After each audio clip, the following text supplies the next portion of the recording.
inside every human heart beats the living heart of freedom. Every man and woman on this planet yearns to breathe free. All business is solving problems for people for a profit.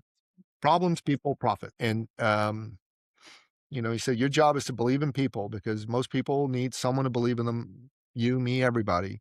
And that little spark of belief can turn into a roaring fire. So just make sure that you bring belief to people. Taking a minute to be myself, don't need no help. We keep on rising.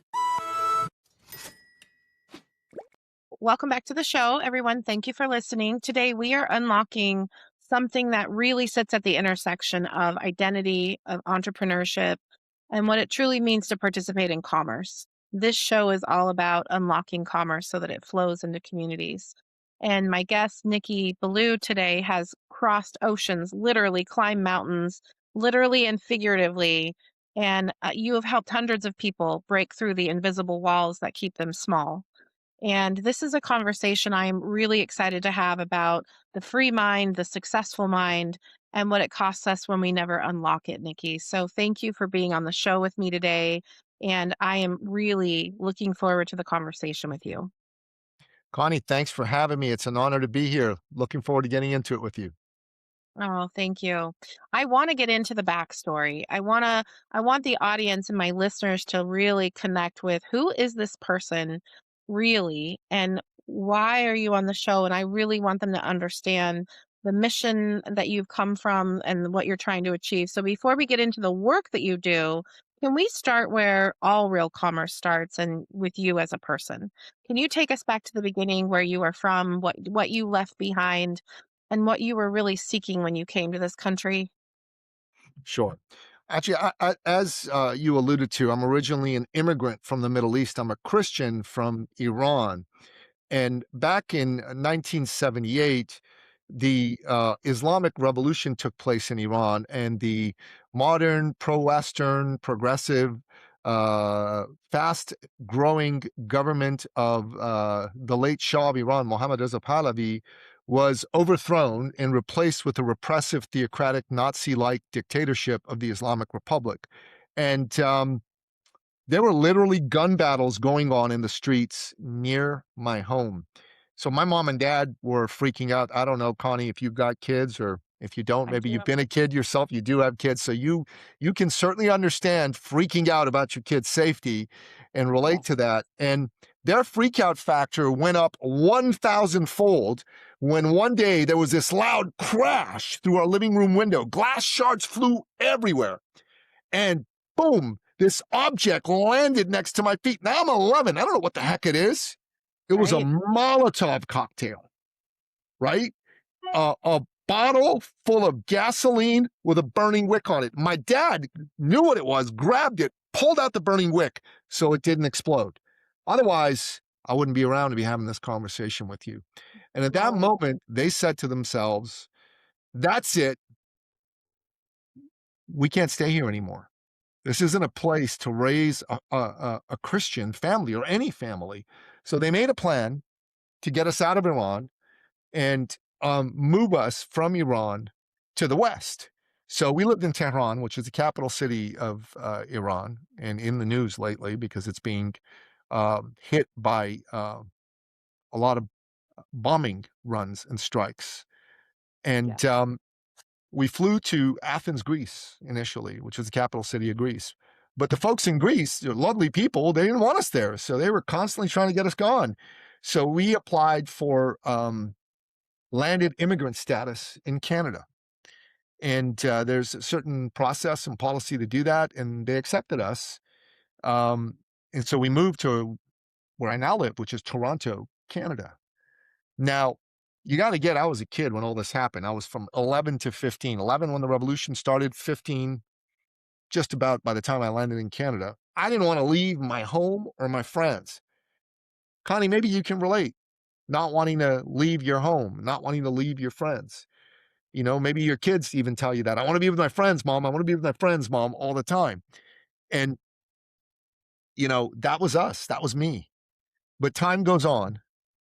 And I started to see the absolute nobility of my mom and dad's sacrifice. They were in their 30s, late 30s, and they left behind everyone and everything they knew and loved for a chance at a better life for me and my two brothers. They took us from a legacy of tyranny to a legacy of freedom. And I believe, Connie, inside every human heart beats the living heart of freedom. Every man and woman on this planet yearns to breathe free, to march to the tune of their own drummer, to chart their own course. And as time went on, I just could see, wow, I've been given a gift to live free and to create a beautiful life for myself. And I saw that the people that were taking advantage of these freedoms in the West tended to be entrepreneurs. Mm. Because outside of the men and women that fight, bleed, and die to keep freedom alive in the world, and I want to just say this, the American military, and to a lesser extent, but important extent, the Israeli military have been carrying that fight in the last few weeks. They've been fighting, they've been bleeding, they've been dying to get the world rid of an evil regime that is the closest thing to a Nazi-like dictatorship that the world has seen since the 40s. And outside of those folks, the great heroes of our Western civilization are the entrepreneurs, because they're the ones who dare to dream. And through their dreams, they move the human race forward. Okay? These people, they're not fond of rules. They refuse to settle for the status quo. And they want to make their lives and the world a better place. And my father, my late father, God rest his soul, he was an entrepreneur. In Iran, this man was larger than life. If you knew him and you were his friend, okay, and you were looking for work, he would cancel all his appointments, sit you down in the office, and call all his buddies who owned companies or were high officials in government, and he'd ethically manipulate them till one of them gave you a job. If you were trying to start a business, Connie, he'd do the same. Clear his calendar, listen to what you had to say, and then give you his best advices. He'd give you access to his contacts for raising capital, for clients. And if you were his friend, Iran was a second world country, then on its way to the first world, but not quite there yet. They wouldn't always give you enough money from the bank to buy a car, a house, or an apartment. They'd give you just so much. And if you didn't have enough, you'd have to go to, friends or family to get some money. And there's a lot of people that would do that for my dad. And they'd come to him and they go, Mr. Billou, Napoleon, his name was Napoleon. What a cool regal name. And they Yeah. said to him, I need to borrow 1,000, 2,000, 5,000, 10,000 to buy this car, this house, this apartment. Can you help me out? And he said, sure. He was always a yes. And he'd give people these checks. And then they go buy their car, the house, their apartment. They're all happy. And then a year later, or 2 years later, or 3 years later, whatever the time was, they'd save up their money. They'd come back with a bag of money or a check, meet him in his office, ask for a meeting, and they'd give it to him. And he'd go, here you go. And he'd go, what's this? He said, oh, I'm just paying back the loan that you gave me. And thank you so much. And he said, that wasn't a loan. That was a gift. And Oh my people go, gosh. and in Iran, okay, we got this thing called taruf, which is this dance that people do. No, yeah, no, please, it's just, you got to watch it to believe it. It's something else. And they just start going to them, no, you have to take the money, blah, blah, blah. And then he would get mad. He'd go, don't insult me. And they go, okay, but what do I do with this money? That's an Iranian thing too, a big Iranian. And he said, listen, want to know what to do with this money? Yeah. Go find someone who was as badly off as you were when you came to see me and give it to them. And I tell the story to people in the West. Iranians, they get it because there's a lot of Iranians that do this. But I tell the story to people in the West. They go, come on, nobody really does that. What you talk about, Willis? You remember that show? What you talk about, Willis? Like that, different strokes. And I'm like, no, man, straight up. Iranians do this, and my dad did this, like straight up. And they go, come on, why? What's in it for him? I go, oh, You were looking for an ulterior motive. Okay, I'll give you one. And I said, all right. He was a devout and committed Christian. Now, dad didn't take himself very seriously, but he took his faith really seriously. And he believed, like to his frickin' DNA, that he'd been blessed by his Lord and Savior Jesus Christ and God Almighty. And then it was his duty to share those blessings with his fellow man and woman. And like I said, he took that very seriously. And he made sure he did that in some way every day. And the other thing that was in it for him, he loved making people feel good. He just loved seeing somebody's face light up because they could buy that house, they could buy that car, they could buy that apartment. And you know, I grew up around this man. I wanted to be like him. I wanted to be someone that helped people. I wanted to be someone that became an entrepreneur. And I am nowhere near the man my father was. He's the greatest man I've ever known, and I know I'm biased, but honestly, if you had met him, he'd be in your top 5 at the very least, right? And, he's certainly the greatest man I've ever known, and I wanted to be an entrepreneur to be like him, to dare mighty dreams and do big things, and I realized that helping other entrepreneurs was kinda my special bend and zone of genius, and, dad would always tell me, "Hey, son, um" that lady in front of you, that's someone's, sister, that's someone's daughter, that's someone's wife, that's someone's mother. She's very important to somebody. She's got big dreams, big ambitions, and maybe even big disappointments. Maybe even big disappointments from someone just like you who hurt her. Maybe you remind her of someone who hurt her, who let her down, who betrayed her." And he said, "It's your job to restore her faith in her fellow man." And, that I take that real seriously. And he always would say to me, life is about people, not money." And he say, "Even business is about people, not money." And when I was a kid, I'm like, "Dad, huh?" And he'd say, um, "Yes, sure, there's money in business, but without people, there's no need to spend money. All business is solving problems for people for a profit. That's Problems, right. people, profit. That's it." And he said, "Your job is to believe in people because most people need someone to believe in them, you, me, everybody. And that little spark of belief can turn into a roaring fire. So just make sure that you bring belief to people." Yeah. And that's it. It's it's so rare what you're talking about. And, Nikki, some of the words that you use, I was getting chills. I was just sitting here listening and I was feeling the conviction and the belief come through from what you've experienced. But it was almost humbling in a sense to remember like the entitled not even entitlement but just the privilege that we have in the west for some of the things that you've been through. There's probably similar experiences to, I left my home from by choice, though not from fleeing and moving across, the country doesn't compare to what you guys have been through and what your family went through and how your parents gave up and sacrificed. And parents do sacrifice, but that is a whole nother level of threat and, you know, um, safety being like ripped out of the home, literally the living room window, if you said, is like that type of split second decision that your dad did was so courageous. And, I think we take for granted I think we take for granted the type of environment that we get to live in the West, and especially in moments like this, it's so easy for people to judge, and it's so easy for people to forget, the privilege that they have and the safety, just to live in that little bit of safety of that bubble of whatever the world looks like.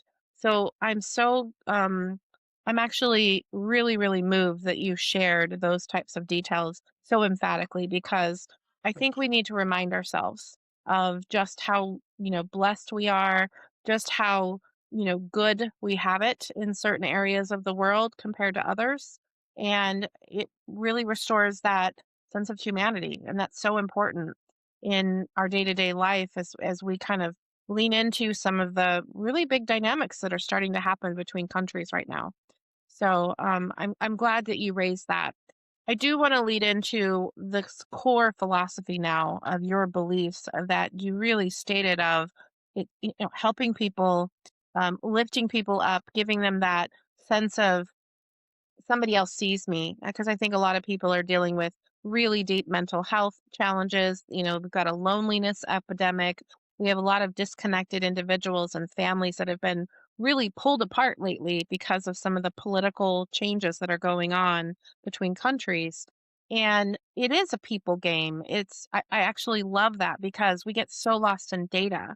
Can you tell me what you mean by this people game and how you really draw that out and restore that with the entrepreneurs that you work with, to kind of in this world where they can get really easily lost in metrics and algorithms and automation of tech.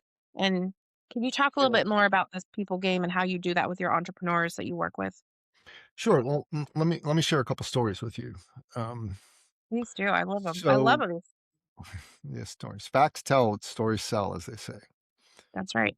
So a few years ago, um, one of my clients introduced me to this woman who was a naturopathic doctor, doctor of natural medicine, Mm, and she was amazing and very successful at what she did.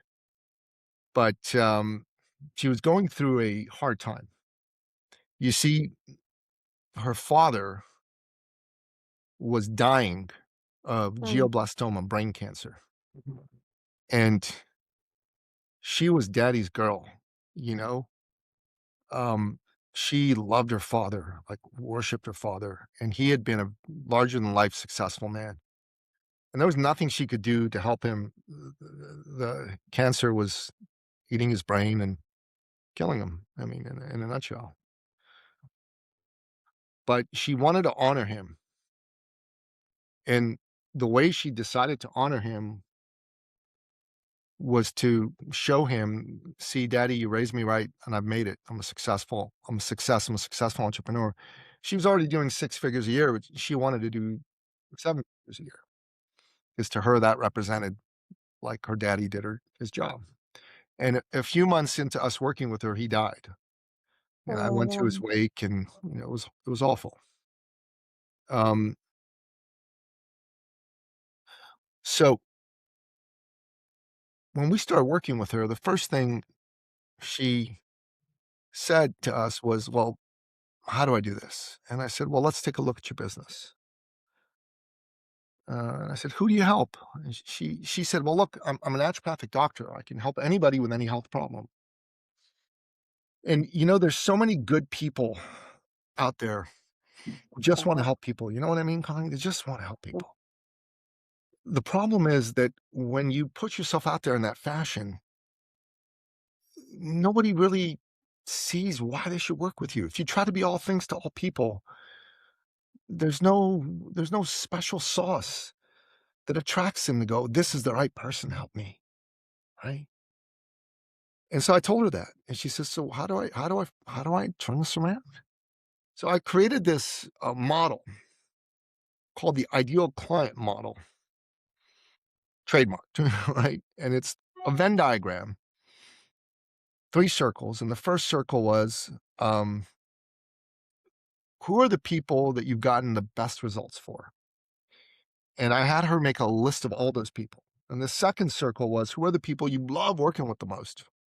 mm, Put a smile on your face. I had her make a list of all of those. And then the third circle was, who are the people that were easy to do business with? Like, you tell them it's 10 grand. They go, "Okay, here's my credit card. Let's go. Hey, I got 4 referrals for you." That kind of person, right? She made a list of all those. And then I said, "All right, your ideal client is whoever's on all 3 lists." mm, And she goes, "Oh, that's pretty clever." I go, "Yeah, not bad, eh?" She said, "Yeah, not bad at all. Pretty good, actually." So she made a list of those people, and there were quite a few of them. Like, she had a couple hundred minimum, right? Because she'd been in business a long time. And I said, "What do all these people have in common?" She said they were overwhelmingly women. mm, I'm like, "Okay, it's good to know." She said they were almost all kinda over 45, like between 45 and 70, right? And, they were all happily married. I'm like, That's good. They were all really successful go-getters in their business, and they had kids and they had great families. I'm like, all right, so why are they coming to A see lot you? different. Everything sounds amazing, right? Yeah. She said, ah, grasshopper. I go, okay. She said, well, the reason most of these ladies came to see me is they hadn't taken care of themselves. And there was a time in their life where they felt young, vital, beautiful, sexy, no longer. Mm. Connie, I'm a man, okay? And I don't pretend to understand women, but I've heard that those things are important to women. Maybe you can set me straight if I'm wrong about that, but I've heard some Definitely correct. those things are They important to women, right? they're So they are. They they are. erode from the inside when they're not in Yeah. place because 'cause you're They're thinking not in about them. place. Yeah, yeah, oh, yeah. So she said, "Well, here's my special sauce." I'm like, "Tell me." She said, "Well, um, getting older is inevitable. The number is gonna go up every year, but aging is not." She said, "I've helped so many of my clients feel just as vital, just as beautiful, just as, fresh and, feeling young in their 50s, 60s, 70s, and 80s as they were in their 20s, 30s, 40s." I'm like, "Really?" I said, "You can do that?" She said, "Well, I've done it." I'm like, I said, "All right." I said, "Okay, we're gonna create a program. We're gonna call it Get Your Sexy Back." I came up Oh, with that. I'm proud of that. Get Your nice. Sexy Back. It was good, Yeah. right? Great title. Yep. Great title. Yeah. So, um, anyways, long story short is she started going after these people with this messaging. Mhm. And boy, oh boy, Connie, she doubled her income in her first year. Doubled.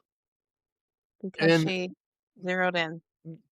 second year doubled again. And Wow. third year doubled again. So she went from like low six figures a year to like low six figures a month, right? As you know, you think about it, 120 doubled three Mhm, times, just about mhm. $1 million. Actually, it was more than $1 million a year and seven figures a year. And,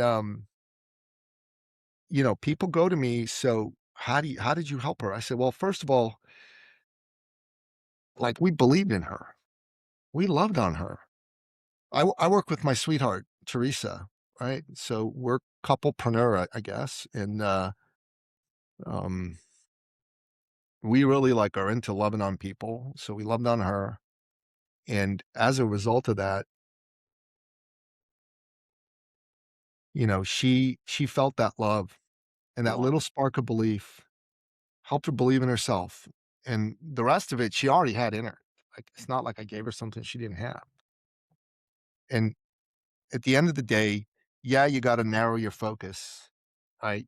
Yes, you've got to be clear on who your ideal client is. And yes, we had some really good ways about how to do all that. Um, but what really mattered the most was we believed in her. So I guess you could say in this sense that we're professional believers in people. I love that because it's refreshing and it's so different, and it is so needed, and I wanna tell you a story about the reason that this show came to be, if I can, and it really has to do with a lot of people that are out in communities that are they don't have the visibility, they don't have the belief in them by their families or their communities, and they're really kind of that forgotten population, and a lot of them have been through really traumatic not in the context of like your immigration story with your migrating from one country under fire to another, but they're kind of under fire in their own community and they're under fire at the hands of other people that they trusted. And we're talking about really vulnerable people, survivors of trauma and abuse and exploitation. And what I've learned through them is they still have that fire in their belly at some point where if they can get out of survival mode long enough to really reconnect with who they are and this creative spirit, and that's their escape, if you will, from that survivor mentality, is that they just need one person to believe in them. And they need one part of their community to see them for what they could be if they could get out of all of that. And I feel like that is the collective comfort zone that our communities in the West are stuck in some ways. Um, Can you talk me through you talk about this comfort zone as a trap, and I really we wanna encourage people to choose, um, they tend to choose comfort over growth, and what do you how do you break them out of that? How do you help them understand what that actually costs them? Well, your comfort zone is where your dreams go to die. They do. They do. And you You don't know, even reach them when you're in survival mode because you're looking minute to minute, just like your father was when he was picking up that bomb to throw it out the window. It's all he cared about.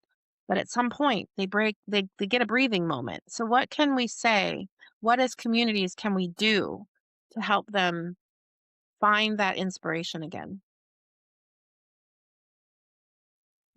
I think for everybody, it's a bit of an individual situation, but there's got to be a moment where you make a decision,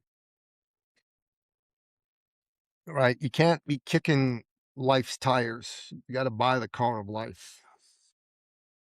y- you know, um, you know the story of Napoleon Hill, Think and Grow Rich? You know how that book came to be? You I heard that don't story? actually. I've heard of the book, but Yeah. I don't know the backstory. It is the best-selling personal development book of all time. It sold over 170 million copies. The next best-selling book has sold like 15, 20 million, something like that. So, Mhm. like, it's a big gap, right? Um, it was published in the 1930s originally, right? So but Napoleon Hill, the fellow who wrote it, started off in his life as a newspaper journalist, and his boss sent him to interview the then richest man in the world, Andrew Carnegie. Mhm. Andrew Carnegie was a rags to riches success story. He came to the United States from Scotland with 2 cents in his pocket, and he became the richest man in the world. He started U.S. Steel in the 1800s. So Napoleon Hill is like in his early to mid 20s, and Andrew Carnegie is, well, old, right? It's older. Really old, kind of in Mhm. retirement. Um, Sold his company, had a huge chunk of money, and anyways, so he starts interviewing him at his palatial estate in, I think is in Pittsburgh area, and they hit it off. The evening came to a close, and Andrew Carnegie, the richest man in the world at that time, said, "Mr. Hill, how would you like to spend the rest of the weekend with me as my guest at my estate? I would like to talk with you further." Now, Connie, if the richest man in the world, or the richest woman in the world, came to you and said, "Mrs. Davis, it's been great talking to you. How would you like to spend the rest of the weekend with me at my palatial estate? I would like to talk with you further." What would you say? I would say, "How much time do you have?" Because there's so many conversations Right, people right. But have. it's a yes, right? It's an Oh, automatic, yeah, immediate, hell yes. You call the hubby, you call the kids, and you go, "Guys, mommy's not going to be home for a while, right? This weekend. I'll right. see you on Monday," whatever, right? And that's just it took Napoleon Hill no time at all to say yes. And so they're hanging out on the weekend, they're talking, they're walking, on the beach or whatever. And anyways, the time comes to a close. And man, Napoleon Hill's like, "Oh my God, this is incredible. Wow, I've learned so much. This is so great." And then Andrew Carnegie goes, "Mr. Hill, I have a proposition for you." And not, not the creepy kind, but like a business Right. proposition, right? Not the creepy kind. So he said, how would you like to spend the next 20 years researching and writing about my philosophy of success? I will pay you no stipend, but what I will do is write you personal letters of introduction to the 500 richest and most successful men and women in these United States. Now, it took Napoleon Hill 31 seconds to say yes, and the rest is history. I mean, those letters opened doors to the Absolutely. richest, the most successful people. And imagine that happening for you or me today, what that would entail. And as a result of that, he wrote The Laws of Success and Think and Grow Rich, and they sold a gazillion copies, and he became world famous. And anyways, time goes on, and many years later, um, he and Mr. Carnegie got together again, and they were reminiscing. It's going to be their last meeting before the great man passed, right? Yeah. And they were reminiscing about this journey they took together. And then Mr. Carnegie said to him, "Mr. I have a confession to make." He said, "All those years ago, when I asked you, how would you like to spend the next 20 years writing about my philosophy of success? I had in my hand, out of sight, under the table, a, um, a watch with a big second hand on it. And I had given you 60 seconds to make up your mind. And if you hadn't, I was going to pull the offer." And he's like, Mm. "What? You're going to pull the offer? How could you do that? Why would you do that?" He said, "Why indeed? You've been studying my philosophy of success. You tell me." He said, "Okay, I got this. I got this. I got this. Just give me a minute." He goes, "Oh, yeah, because successful people are quick deciders." And he said, "You're absolutely right. Because I had given the same offer to four of the most eminent educators in the United States, like university presidents, like big people. And all of them said, Connie, I bet you could guess what they said. I'll Right. get Back to you. back to you." Yeah. Is that a quick decider, Connie? Someone who No, says, "I'll get back to no, you." not at all. And he said, "Sure, by when?" And they all said different time frames, like a week, a month, whatever. Only two of the four actually got back to him later than they said, and to say no.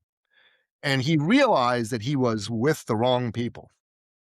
He was with people who were not built for success. So they wouldn't be the right people to write the book. He needed someone who understood quick decision making. And um, you're asking somebody who's listening, who's stuck in their comfort zone, Right. embrace quick decision making. As and on whatever level that they can. And I know that, a lot of people say, but I've got all of this going on in my head. I've got all of this trauma and all of these memories, and it's distracting them. And that is absolutely where we can't do that work for them. We have to help them at least see that there is a possibility beyond that comfort zone of drama and all of the things that they're used to. It's seeing the belief, and that's where I think I resonated so much with you saying you just love on people that would choose to work with you first. And Yeah. once they feel that, once they feel that, being seen, that makes all of the difference. That's why it's so Does rare. It makes all the difference. And it is all of it. absolutely a people game. And you can figure out really quickly who your vibe is and who your tribe is by their vibe, right? So, it's a great story to remind us all that carpe diem, you got to seize the moment sometimes because you feel it, not because you know it. Yeah. So, yeah, that was such a great story. And thank you for talking about this comfort zone because I do think it keeps a lot of people stuck No and doubt. they're stuck in their own systems of their own minds. And that's definitely where dreams die. So It is. let's shift gears. Let's talk about um, the branded thought leaders that I know you've helped experts really become, and visibility is so difficult right now in these technology, social media heavy. You're paying for ads, you're paying for, you know, platform algorithms to really lift your, brand up. What's the difference between someone who has expertise and someone who's recognized as a thought leader? And why is that distinction so important today? Why does it matter so much? That's a really good question, and you phrased it beautifully. So, an expert is someone who knows something, okay? And they can be really good at what they know, but experts are a dime a dozen, right? Right. Because they're invisible. But a thought leader is someone who's known for knowing something. And they're rare and valuable because they're known for what they know. Another way to Yeah. put it, and I got this, shout out to David Meerman Scott, who's one of Tony Robbins's advisors. He said an expert is like a cover band while a thought leader plays original music. Mm, I mean, think about that. That's pretty profound and deep, right? And let me tell you a story of one of my clients. And there's a multifaceted approach to getting this guy to thought leader status, but his name's Mathieu Mehoz. He's a Belgian fellow who lives in the Azores, which is one of the beautiful islands off the coast of Portugal. okay. Um, and he is a thought leader in regenerative agriculture and farming. Oh, And interesting. so, that's like a step above organic, right? It's like pre chemicals uh, farming, basically. Yeah. Uh, and so, he's been showing people how to create their own gardens and farming and all that. And he was doing decently well when we met. And he's running ads and this and that and the other. Okay. The problem with ads these days is they're just not as effective as they used to be. You know what I'm saying? A lot of people are spending a lot of money and not getting much of a return. It used to be you spend $10 on ads, you get a $100 return. Now you spend $10 on ads, you get $3 to $5 return. So it's not sustainable that way. You got to have big upsells to make it work. And so one of the things I started to realize, and it's how you and I met, is that podcasting is powerful. And I'll tell you my own story as I tell you Mathieu's. So Canada locked down really hard during the lockdown era. And so my business, which was in-person events and meetings, 500,000 walked out the door. Oh my gosh. And I'm like, help, what do we do? So I went to my Right. mentor and I go, what do we do? He goes, give me a minute, let me think. And he's a brilliant guy. He used to work for Tony Robbins as the director of sales training and coaching, and said, okay, I got it. Why don't you go be a guest on other people's podcasts? I'm like, okay, great. How do I do that? He said, I have no freaking idea, bro, but we'll figure it out together. So it's amazing coaching, right? Mhm. So I find Podmatch that you and I know about. And because of Podmatch, I get on a lot of shows fast. I get like on 100 shows in 30 days, right? So just 2, 3 shows a day every day. And I'm getting nothing. Like great conversations, but no leads, no business, like zero. And then after each show, I would do an after action debrief with my coach, Mark. And we just tried different things, long shows, short shows, direct CTAs, indirect CTAs, you name it. We did it all. And then finally, after 100, it all kind of seemed to click. Okay. Show 101, I got my first lead, first real great relationship, first client. And I've been doing this since May 2022. I've been on almost 1,000 shows by now. And I've generated 7 figures as a result of being a guest on people's podcasts. And I started to teach it to other people. And Mathieu was one of the first guys I taught it to. And he's Belgian. Like I told you, English ain't his first language. First language is Dutch. Second language is French. Third language is German. English is his fourth language. And he goes on English language shows. And he got his first sale within a week from what I taught him. That's fantastic. And then I taught him how to be more effective in sales. And he made like 124,000 euro. Euro's worth more than a dollar in 84 days. That's And then he fantastic. started to build his profile and he started his own podcast. He put a book out around this. So he's doing a lot around his thought leadership. And all of a sudden, one of his posts had 1,000,000 views, right? 1,000,000 views. And then he's had posts with hundred thousands of views. And last year he came to me and he said, "Well, I'm talking to this client and, how should I price my deal?" And I said, "Well, what do you think you should price?" He said, "Well, 35,000." I go, "Is that what you really want?" He said, "No." I said, "How much you really want?" And he was scared because he was afraid to own his value, right? He said, "I want Mm, 125,000." I said, "Then ask for that." Anyways, long story short is he walked past his fear. We helped him out a little bit, but he walked past his fear. And a month later, he signed his first six-figure deal to be a project consultant on a property in Costa Rica owned by a Hollywood record producer, a very famous one. First six-figure deal. wow. And how did this guy do it? Well, he used podcasting. Why is podcasting important? Well, Connie, being a guest on your podcast helps elevate my authority. There's people that are going to see this show that are going to go, "Oh, wow, this dude is articulate. He has great raconteuring and storytelling abilities. He makes strong points. He must know what he's talking about." And then you're saying complimentary things about me, and that does that. So my authority gets elevated.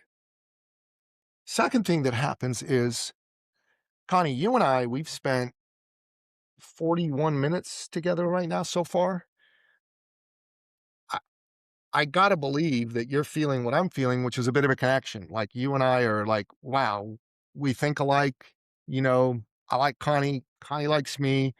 In a business sense, obviously. And there's an opening for a business relationship here. Right. There's an opening for business relationship, right?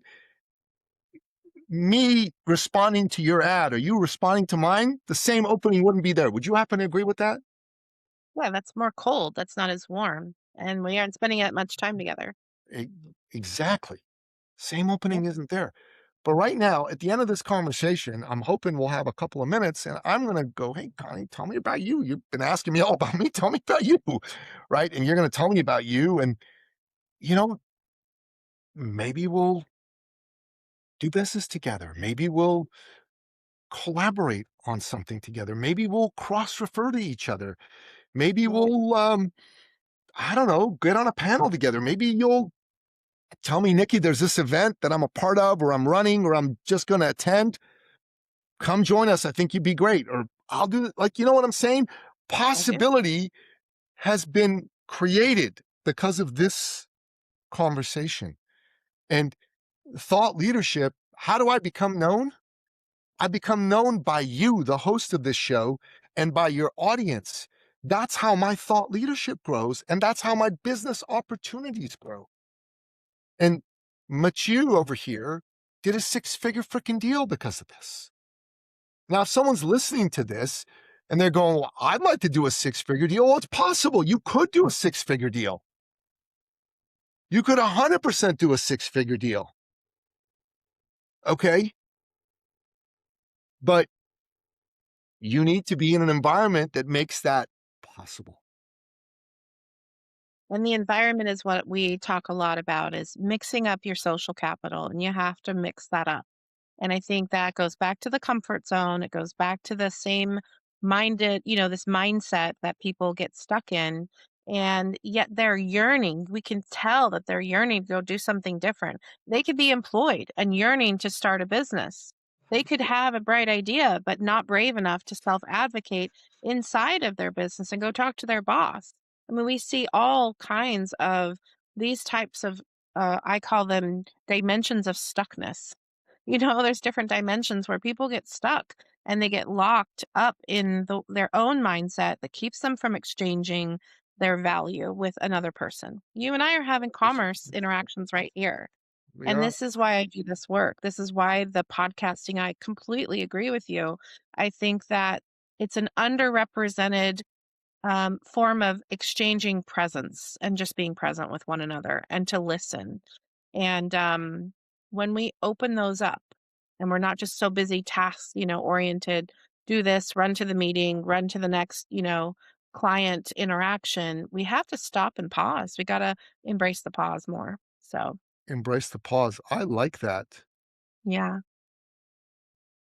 Embrace the pause really comes from, I'll share with you a little bit. When we're sitting in, and I'm a trauma informed uh, financial technologist, right? And what I don't like about financial systems is that money moves without people really touching one another anymore, right? Yeah, Like in a which I presence, don't like. uh, interactive, conversational way. And we're moving money that is now invisible. We tap a card, you're not really seeing money change. And we start getting into these conversations about if money is supposed to technically be a tool and It is. commerce is actually an exchange of value, where did we lose our way? And, that's why I love that you say business is it's a people game, not a money game. It's really about people and relationships and being present. It And we is. say embrace the pause because in someone that has invisible injuries from a mental health challenge or trauma or abuse, there is no pause when they're in survival mode. They're Yeah. constantly running that game inside of themselves. God bless people like you who know how to deal with that, and help these people get through it because I gotta tell you, it's outside and beyond my skill set and scope to help someone who's dealing with trauma. It's not what I do. Um, and I know there's a lot of people that need it. And I went through a divorce, decade and a half ago plus, and that was bloody traumatic for me. And I Yeah. had people help me through it. And there's no way I'd have been able to do it by myself. No Yep. way. I would have gone straight down into a darker and darker and darker place without somebody who cared enough to want to make a difference for me. But Nikki, what you're saying about how you work with entrepreneurs, and they can be in a deep, dark place if they don't get the response to their business idea or to True. their skill set of what they're trying. So you're doing the same work. You're just doing it without the, affirming, "Hey, I'm trauma informed." But the entrepreneur path can be very traumatic as well, especially when you're spending money on machines and algorithms that don't see you, that thinks that you're a number. The systems are, traumatic on themselves sometimes because they're laborious to learn, they're time intensive. You really just want to get out there and shake hands and, exchange your value. And the systems are there, people are getting lost in some of the technology. So I'm grateful that there are coaches and believers like you that are doing the work because there's a lot of really anxious youth that want to start a business. They want to have assets that of their own. They don't want to rent forever. They want to build a legacy. They have dreams and hopes, and the system crushes them sometimes. Amen. Amen. Well said. Yeah. Well, I really want to think about something that you would say that would be in a way, just thinking about like how you are living through your father's legacy and you really want to continue to proliferate his mindset in that. But in an era of this tech that I just talked about, where we're losing presence with one another, for young entrepreneurs, what would you say to them to really help them free their mind from the conditioning of the system and the technology to really infuse that? How do they keep hold of themselves and the belief that they have in their value and the ideas that they're coming up with? I think you ought to have technology free days. I Mm, think you should have at least one full day a week. You're not on your tech. Now, I get, you may need to take a phone call or whatever, but you could turn the rest of it off. And you don't have to have your phone on you. You could just have it somewhere else. So if it rings and someone calls you, you can go grab it, but you're not on it. It's not like attached to the hip and you're checking it every few minutes. So right. quite often, Sundays, I get up in the morning and I put my phone away. I grab my Bible, start to read, and then I grab another book, I start to read that, and I just sit and read, and I do some exercises and a couple of John Maxwell books that I have, and they're really, really good because I'm connected to reality. And this tech ain't reality, man. And you're not really connected to human beings on tech. You can use tech to connect yourself to human beings, but you can't. And the second thing I'll tell you is do in-person things. Don't just stay in your house locked up every day, all day. Do in person. Go to events, create events, go to seminars. In person is the best. The best. Yeah. That's it. Yeah, I think that is great advice because I see a lot kind of shrinking back, and they're shrinking back not just from their community, but it's allowing them to shrink back within themselves. So I really think that is sound advice. And I want one more message for the founder or the somebody that's on a mission out in my audience who's sitting on their expertise, afraid to be seen, afraid to charge their worth, because you talked about that. What do you tell them? What's the real first step?